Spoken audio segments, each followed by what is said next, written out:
Sorry, kanina daldal ako ng daldal. Lobat pala yung lapel ko, kaya ito mag voice over na lang tayo. So ito, nag-arrive na kami dito sa Benz Option. Isang ano yan, vinyl wrapping shop na owned by ng tropa ko, si Benz.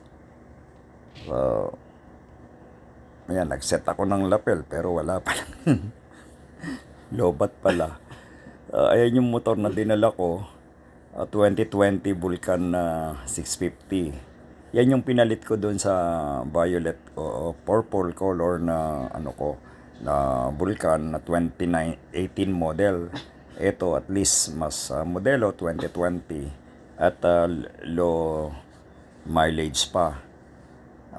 Ayan dyan, ini-explain ko na yung shop na yan, talagang trusted ko yan kasi si Benz ay proven ng napakahusay dahil dati siya sa Dubai at ang mga nirarap niya mga luxury sports bike like Lamborghini at saka yung mga Ferrari. Itong lately, I think this year lang or last year, nahilig na rin siya sa big bike. Bumili siya ng big bike niya, Kawasaki Z900. Sabi ko nga, bakit ganyan ang binili mo, Benz? Ano ka na rin kasi para 50 years old na rin yata siya. I don't know. Hindi naman yata, pero may edad na rin. So, yun sa background na nakikita yung motor. Diyan iniwan yung motor ni Father Bong.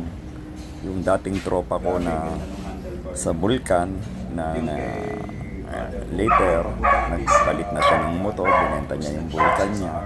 So, nag-switch siya sa Harley. Now, he's an active member of the Hug Manila. Si Father Pong po ay isang parish priest na 5 taong ko na rin kaibigan. Yung heritage niya, dati ano yan maroon. Pinakulayan niya ng ganyang color. Hindi ko alam kung anong exact name ng ganyang color. Pero sabi ni Vince, yan daw motor na yan ay nanalo dun sa show nila. Parang ano lang yung group nila ng Hug Manila chapter sa Baguio noon. Nagkaroon ng parang competition at nanalo yan na best mods na Harley. Yan ay Harley Davidson Heritage. I'm not mistaken, 2020 or 2021 model. So, nung una, hindi naman ganyan itsura niya. So, palit siya ng handlebar. Ayan, pinipili ko yung handlebar.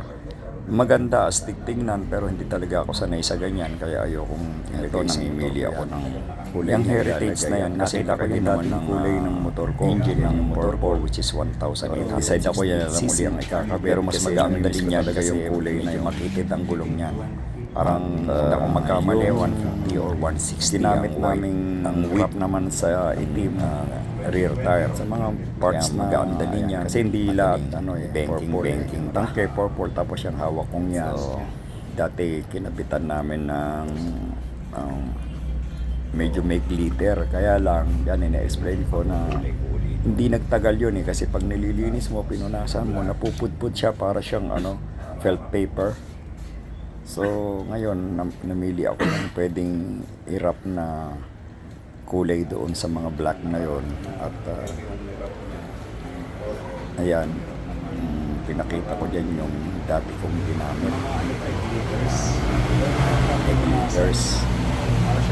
Nandiyan pa yun, meron pa sila. Ayan, nawakan ko. Maganda siya talagang tingnan pagbago kasi parang pangalan mo na silver. Hey. Pero yun nga. Ano pangalan mo? Na nilinis mo, pinunasan mo. Pero mga within a week or so, mapapansin mo nag-fade na siya, nawawala na yung glitters. Wala na siyang salat na parang felt paper. So, nag-decide ako na instead ang gagamitin na lang yung isang kulay. Black din pero matte black. Ang kainaman kasi pag nakarap, madali mo siyang papalitan. Kung nagasgas, madaling papalitan. Wala nang liya-liya pa, pinta-pinta pa. Medyo mahal nga lang. Yun yung black na yun na nagustuhan ko. Inaalok ako nitong tao ni Vince na ilagay daw yung Wala akong makita. carbon style, carbon fiber style. Eh, sabi ko wag kasi halatang naka-wrap pagka yan ang kinabit mo. Ano kaya magandang So, damit? yun, ikot-ikot ako, wala na akong makita Asan yung mag? ng magandang kulay except talaga purple. Oo, baka ito na lang.